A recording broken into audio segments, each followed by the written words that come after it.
the army that was never meant to be found.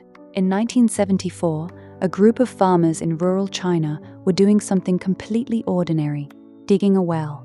No headlines, no cameras, no expectations, just men, shovels, and dry earth. Then one shovel hit something hard. They pulled out broken pottery, then a clay head, life-sized, staring back at them. They had no idea they had just cracked open one of the greatest secrets the ancient world ever kept. What archaeologists uncovered beneath those fields near Xi'an, China, was almost too extraordinary to believe. An entire underground army, over 8,000 soldiers, horses, and chariots, all sculpted from clay, arranged in perfect military formation, silent and still, exactly where they had been placed over 2,200 years ago. But what made people truly stop and stare wasn't just the size of it, it was the faces. Every single warrior is different. Different eyes, different cheekbones, different expressions, different hairstyles. Not one is repeated. These weren't copies stamped out by a machine. Each one was individually crafted, as if the sculptors were capturing real men, real soldiers, real lives. It was all built for one man, Qin Shi Huang, China's first emperor, a ruler so powerful he unified a fragmented nation by sheer force of will, and so terrified of death that he began preparing for it almost the moment he took the throne. The tradition before him was brutal. When powerful rulers died, their servants, soldiers, and concubines were sometimes buried alive alongside them, so they could serve in the next life. Qin Shi Huang replaced flesh with clay.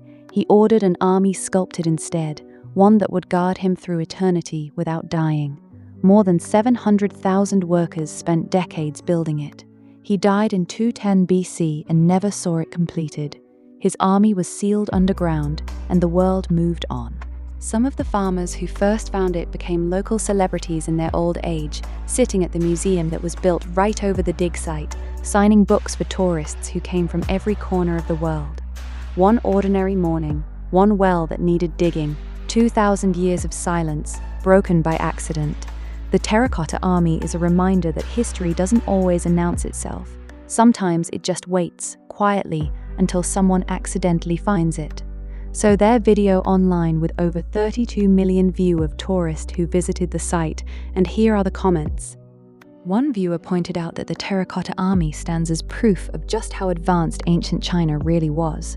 When you think about it, we're talking about 8,000 individual clay figures, each with a unique face, built without any modern machinery. The sheer organization it took, managing hundreds of thousands of workers, maintaining consistent quality, constructing underground chambers that have survived 2 millennia, suggests a level of engineering that would impress even today's standards. Another person raised something that he skipped over: how the emperor actually died. The irony is almost poetic. Qin Shi Huang spent his entire life terrified of death, and his court alchemists told him mercury was the key to immortality. He drank it regularly. What nobody knew back then is that mercury is one of the most toxic substances on Earth. The man who built an underground army to guard him forever was ultimately killed by the very thing he believed would make him live forever. Someone else jumped in with the most practical observation in the entire comment section, that a literal river of mercury flowing beneath the tomb is honestly all the reason anyone needs to leave it sealed. No archaeologist, no government, no curiosity is worth swimming through that. A thoughtful viewer appreciated the decision to keep the tomb untouched, reminding everyone that patience is rare in this field. History is full of examples where rushing to uncover something ended up destroying it forever. Choosing to wait, in this case, might be the most respectful and intelligent thing modern science has done. One commenter shared a detail that completely changes how you picture the site. When the warriors were first dug up, they weren't grey at all. They were painted in vivid colours, each shade indicating the soldier's rank. But the moment they hit open air, the colours began deteriorating almost immediately.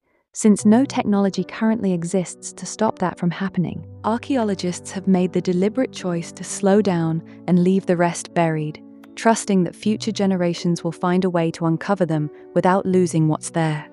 Since no technology currently exists to stop that from happening, archaeologists have made the deliberate choice to slow down and leave the rest buried, trusting that future generations will find a way to uncover them without losing what's there. Someone who had visited in person said that standing in front of the army made their brain completely stop working. Not in a dramatic way, just in the honest way that happens when you're confronted with something so vast and so human at the same time. Thousands of lives went into building this. Thousands of people who never got credit, never got to leave, and whose work has outlasted everything. One comment stepped back from the history entirely and looked at the legacy. Qin Shi Huang named a country after himself, and over 2,000 years later, the name China still echoes his dynasty. No monument, no tomb, no army of clay compares to that. The commenter put it simply: he achieved immortality not through Mercury, but through a name that never died.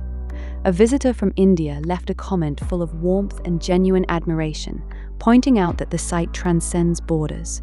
Whatever you think of ancient empires or their methods, what the first emperor achieved speaks to something universal: the human desire to build something that lasts, something that says we were here and we were extraordinary.